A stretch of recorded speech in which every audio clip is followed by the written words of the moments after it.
मेरे मित्र भाई जी किशन रेड्डी जी,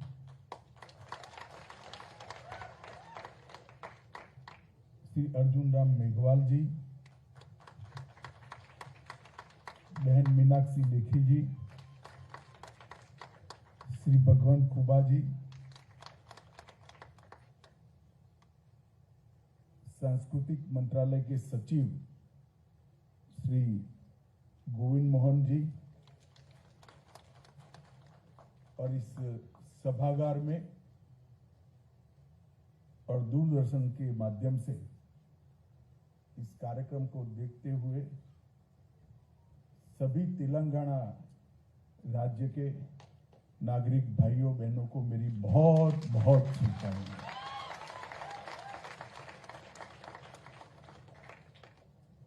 सबसे पहले तो मैं जी किशन रेड्डी जी को बधाई देना चाहता हूं कि आजादी के अमृत महोत्सव के कार्यक्रमों में इन्होंने तेलंगाना स्थापना दिन को समाहित कर कर भारत के सबसे युवा राज्य की संस्कृति को पूरे देश को परिचय कराने का काम किया। हम सब जानते हैं तेलंगाना की स्थापना का एक बहुत संघर्षपूर्ण इतिहास रहा है। सालों तक इसकी स्थापना के लिए तेलंगाना के युवाओं ने संघर्ष किया, बलिदान दिए, और अंततोगत्वा 2 जून 2014 को भारत का इस सबसे युवा राज्य अस्तित्व में आया। और मैं आज सभी तेलंगाना वासियों से शुभकामनाएं देना चाहता हूं कि तेलंगाना की संस्कृति, साहित्य, संगीत, वेशभूषा और परंपरा हजारों सालों तक इसी तरह भारत माता का मुकुटमणि बनकर भारत माता के मस्तक पर रखती है। हमारे यहां भारत की कल्पना जो भारत को नहीं समझ सकते वो कभी कर नहीं सकते। हमारे यहां हर राज्य की संस्कृति है, हर राज्य की भाषा है, हर राज्य की वेशभूषा है, हर राज्य का खान पान है। और मैं ऐसा सौभाग्यशाली व्यक्ति हूं, मुझे भारतीय जनता पार्टी ने राष्ट्रीय अध्यक्ष बनाया था। मैं देश भर के सभी जिलों में प्रवास करने वाला व्यक्ति हूं। मैंने इसको बहुत नजदीक से देखा है। सब कुछ अलग होने के बावजूद सबकी आत्मा एक है, और वही आत्मा भारत को जोड़कर रखती है। और भारत ने बड़ी खूबसूरती के साथ विविधता में एकता का ये मंत्र आत्मसात कर सांस्कृतिक एकता से भारत की एकात्मता का रास्ता हमने तय किया है। और आज तेलंगाना भी भारत के सबसे युवा राज्य के रूप में दिन दूनी रात चौगुनी प्रगति करे, ऐसी मैं शुभकामनाएं देना चाहता हूं। मित्रों, तेलंगाना के युवाओं के तेलंगाना राज्य की डिमांड के लिए, मांग के लिए जो संघर्ष है, उसकी बात मैं नहीं करूंगा तो मेरी बात अधूरी मानी जाएगी। सालों तक तेलंगाना राज्य की मांग होती रही। 1200 से ज्यादा युवाओं ने अपने जीवन का बलिदान दिया। मैं आज वो सभी युवाओं को मनपूर्वक श्रद्धांजलि देकर मेरी बात की शुरुआत करना चाहता हूं। जहां तक पार्टियों का सवाल है, भारतीय जनता पार्टी ने हमेशा से तेलंगाना राज्य की स्थापना का समर्थन किया था। और 2004 में वादा करने के बाद भी 2004 से 2014 तक तेलंगाना की मांग को ठुकराया गया। जब चुनाव मुहाने पर आए तब लगा कि जनता का गुस्सा चुनाव में झेल नहीं पाएंगे, तब जाकर 2014 में तेलंगाना राज्य की रचना की। मगर उसमें भी काम करने की पद्धति और विचार दोनों प्रदर्शित होते हैं। अटल जी ने भी छत्तीसगढ़ बनाया, उत्तराखंड बनाया, झारखंड बनाया। उनके समय में ही उत्तर प्रदेश, मध्य प्रदेश और बिहार का बंटवारा हुआ, 3 राज्य बने। कहीं पर भी कोई झगड़ा नहीं हुआ, ना आज भी कोई विवाद है। इन्होंने बंटवारा इस प्रकार से किया कि मन भी अलग हो गए और राज्य के बीच में कटुता की एक बहुत बड़ी खाई कर दी। मैं आज इस मौके पर सभी को कहना चाहता हूं कि हम इससे बाहर आए और पूरे देश की एकता और अखंडता को तेलंगाना के विकास के माध्यम से भारत का विकास, इस सूत्र को आत्मसात करते हुए एक महान तेलंगाना की रचना करने के लिए हम सब अपने आप को समर्पित करें। तेलंगाना क्षेत्र के अल्लूरी सीताराम राजू, रामजी गौड़, कोमाराम भीम, ये सब लोगों ने तेलंगाना देश और निजाम से छुटकारा पाने के लिए ढेर सारा संघर्ष करा।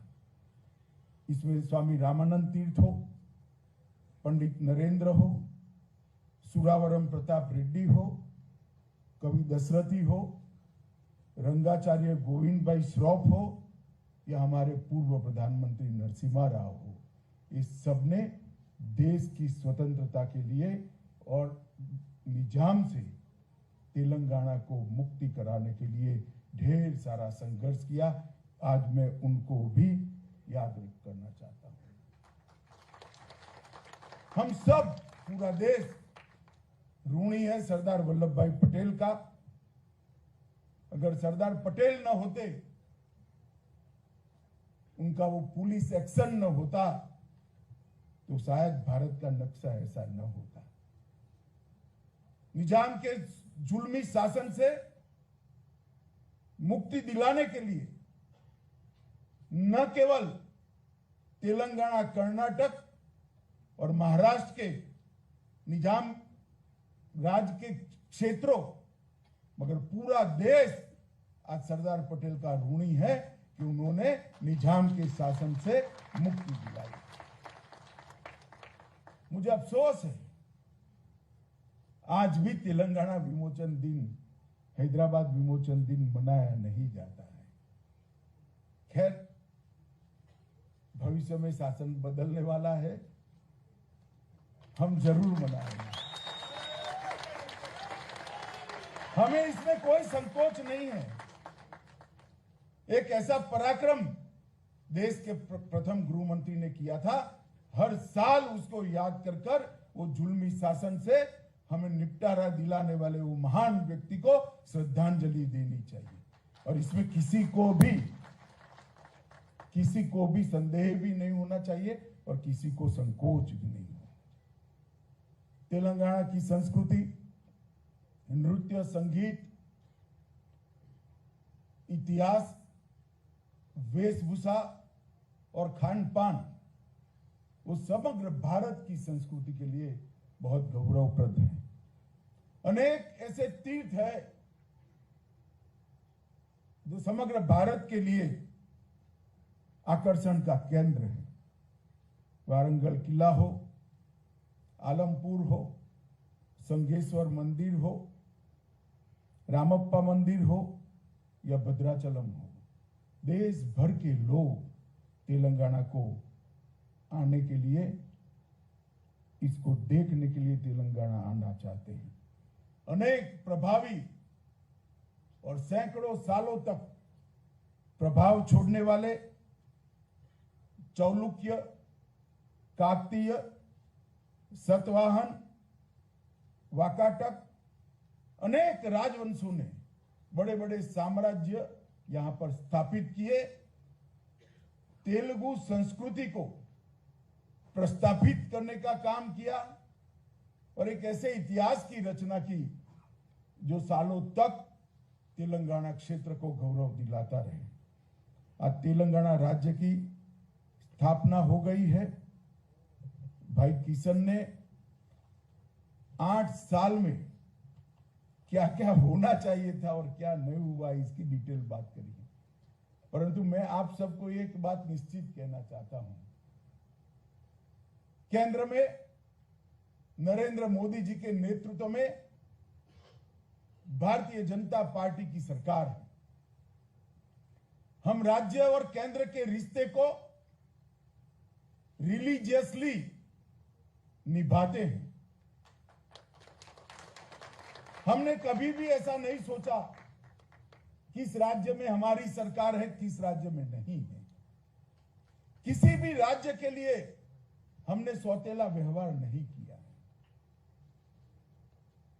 कोई भी राज्य का मुख्यमंत्री अगर दिल्ली में आता है तो उसका पूरा सम्मान हम करते हैं और हर राज्य के विकास के लिए मोदी जी के नेतृत्व में हम अनेक विध कामों की शुरुआत करते हैं और हम वो सूत्र में विश्वास करते हैं कि राज्यों के विकास से ही देश का विकास हो सकता है। और इसी सूत्र के अनुरूप मैं आज थोड़ा हिसाब भी देना चाहता हूं, क्योंकि मुझे मालूम है बहुत अपप्रचार हो रहा है कि तेलंगाना के साथ अन्याय हो रहा है। मैं अभी हैदराबाद गया था, वहां कहकर आया था। मैं फिर से आज कहना चाहता हूं कि 2014-15 से 2021-22 तक 2,52,202 करोड़ रुपया नरेंद्र मोदी जी ने तेलंगाना के विकास के लिए खर्च किया। मैं फिर से रिपीट करना चाहूंगा, 2,52,202 करोड़ रुपीस। अब कैसे झुठला सकते हो? मेरे पास इसका आना पाई का हिसाब है। अगर आप समय पर कुछ योजनाओं को रिस्पॉन्ड करते तो 2,52,000 करोड़ का एक आंकड़ा है, वो 3.5 लाख करोड़ को पार कर जाता, मगर आपने सहयोग नहीं किया है। ढेर सारे अलग अलग हेड्स के नीचे पैसा भेजा है। 9 बैकवर्ड डिस्ट्रिक्ट के लिए 1800 करोड़ रुपया, डिस्ट्रिक्ट मिनरल फंड में से ट्राइबल जिलों के विकास के लिए 3300 करोड़ रुपया। किशन भाई ने कहा रामागुंडम फर्टिलाइजर फैक्ट्री के लिए 6400 करोड़ रुपया, एम्स तेलंगाना के लिए 1200 करोड़ रुपया, ESIC मेडिकल हॉस्पिटल सनत नगर और 1200 करोड़ रुपया, जल जीवन मिशन के तहत 2500 करोड़ रुपया, पिछड़ा वर्ग OBC और ST SC के कल्याण के लिए 2500 करोड़ रुपया, हैदराबाद में NIPER के लिए 300 करोड़ रुपया, 52 लाख लाभार्थियों को मुद्रा लोन के लिए 43,000 करोड़ रुपीस, अमृत योजना के तहत 8,000 करोड़ रुपया, उज्जवल डिस्कॉम इंश्योरेंस योजना में 6100 करोड़ रुपया, हैदराबाद मेट्रो के लिए 661 करोड़ रुपया, रेलवेज के लिए 31,281 करोड़ रुपया, रीजनल रिंग रोड के लिए 8,000 करोड़ रुपया, सर्व शिक्षा अभियान के लिए 1,300 करोड़ रुपया, मुख्यमंत्री साहब, ये सूची इतनी लंबी है कि मैं पढ़ने जाऊंगा तो फिर से चुनाव का काउंटिंग आ जाएगा, मगर सूची मेरी खत्म नहीं। मेरा एक ही निवेदन है मुख्यमंत्री जी से कि आप थोड़ा तेलंगाना की जनता को सच बता दीजिए बस, और कभी कभी सच बोलना भी चाहिए। हमेशा बोलना जरूरी नहीं, मगर कभी कभी तो बोलना चाहिए। तो मित्रों, मैं रिकॉर्ड पर कहकर आया हूं और आज फिर से रिपीट करना चाहता हूं, तेलंगाना की जनता के लिए, कभी हमने हमारे शासन नहीं है ऐसे राज्यों के साथ सौतेला व्यवहार नहीं किया है। नरेंद्र मोदी जी मन से मानते हैं कि राज्यों के विकास से ही देश का विकास है। आजादी के अमृत महोत्सव का वर्ष है। मोदी जी के नेतृत्व में पूरा देश आजादी का अमृत महोत्सव मना रहा है। तेलंगाना राज्य में से जितना चाहिए इतना सहयोग हमें नहीं मिला। अरे भाई, आजादी का अमृत महोत्सव कोई भारतीय जनता पार्टी का कार्यक्रम नहीं है। आजादी का अमृत महोत्सव मां भारती के भविष्य को संवारने का कार्यक्रम है, भारत के भविष्य को संवारने। आजादी का अमृत महोत्सव भारत के स्वतंत्र सेनानियों को श्रद्धांजलि देने का कार्यक्रम है। आजादी का अमृत महोत्सव भारत के गौरवपूर्ण अतीत को, जिस पर पूरा दुनिया गर्व कर सके, ऐसे हमारे पास्ट को सलाम करने का महोत्सव है। और आजादी का अमृत महोत्सव आने वाली जब आज देश की शताब्दी मनाई जाएगी, तब भारत कैसा होगा इसका संकल्प लेने का महोत्सव है। इसमें आप कैसे दूर रह सकते हैं। खैर, मैं तो बहुत बहुत धन्यवाद करना चाहूंगा किशन भाई का कि आपने आजादी के अमृत महोत्सव के तहत ही ये कार्यक्रम कर कम से कम तेलंगाना के नाम पर भी एक अच्छा कार्यक्रम आजादी के अमृत महोत्सव में हो गया, इतना करा है। मित्रों, भारत का हर राज्य द्रुत गति से, स्पीड के साथ डेवलप हो, विकास करे, और ये सब राज्यों के विकास कोई समांतर नहीं है, पैरेलल नहीं होने वाले हैं। ये सब राज्यों के विकास अलग अलग रास्ते से मिलकर भारत के विकास का नेशनल हाईवे बनाकर भारत माता को विश्व में सर्वोच्च स्थान पर बिठाने का काम करेगा। अब तेलंगाना स्थापना दिन के दिन मैं फिर से एक बार